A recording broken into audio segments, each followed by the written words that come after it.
An all too common phenomenon. Few hours of rain leaves a lot of devastation in its wake. And for as long as I can remember, it's been the situation all my life. But there are records to show floods have been a common feature for more than 6 decades.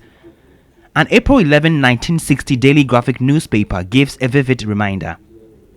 The paper captured in 2015 some records of rainfall which caused devastation across the country. On July 4, 1968, Accra recorded what was described as the heaviest rainfall in 9 years prior to that. June 29, 1971 saw several hundreds of houses collapse in the twin city of Sekondi Takoradi, rendering thousands of people homeless. More than 2 decades later, on July 5, 1995, at least 10 people died after overnight rains caused floods in Accra. Homes were submerged, properties destroyed. The Achimota VRA substation was not spared. Death figures from floods on June 13, 1997 were pegged at 6, but there are fears unofficial figures could hit 10. In 1999, floods swept through the Upper East, Upper West and Northern regions, as well as the northern parts of the Bono-Ahafo and the Volta regions. Fast forward to June 22, 2010, 35 people died in what was described at the time as the nation's worst flood disaster. A year later, on July 25, 2011, 5 persons drowned after rains caused floods in the Atiwa districts in the eastern region. Later in November that year, 43,000 people were displaced, with 14 deaths. Ghanaians remember the tragic Nkrumah Circle twin flood and fire disaster on June 3, 2015, which killed at least 150 people at a gas filling station.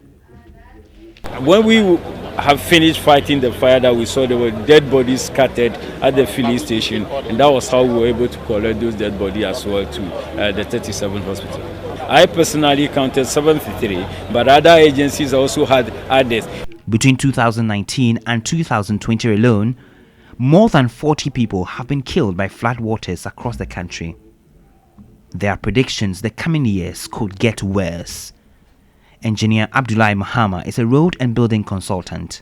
Even 1960, when the rains were coming, even though it will get to Accra, it takes about 5-6 days for the water to travel from those mountainous areas, because there were buffer areas or natural buffer areas. All these areas have now been taken over by developers and filling stations. Now, when you are driving from Pokwase to Nsawam now, you can count as many as 21 filling stations only on the right-hand side on a 17-kilometer stretch of a road.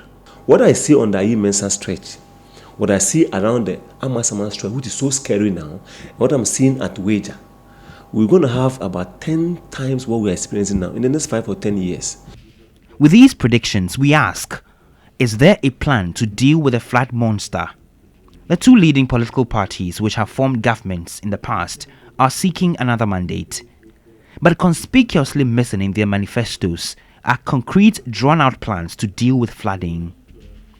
The NPP's manifesto on page 159 says the party would invest in infrastructure such as drains, culverts, feeder roads, etc.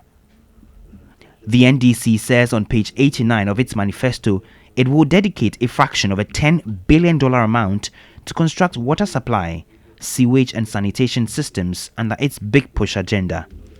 For Engineer Abdullahi Mahama, the NPP and NDC have shown no commitment to dealing with the age-long problem.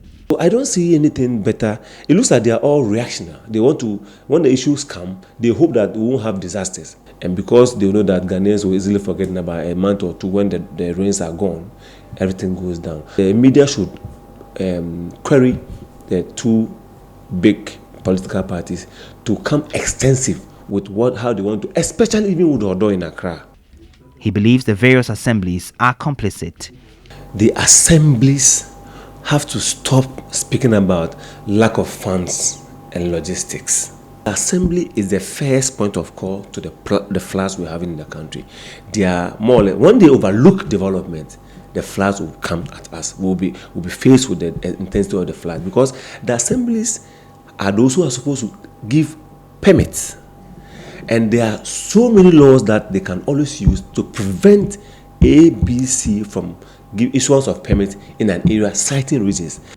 Director of Planning, Research, Monitoring and Evaluation at the National Disaster Management Organization, NADMO, Kofi Kranting Abrokwa, says the time to take drastic action is now.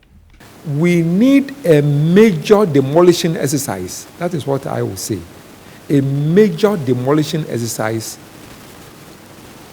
with full commitment of the local government and all the authorities that be.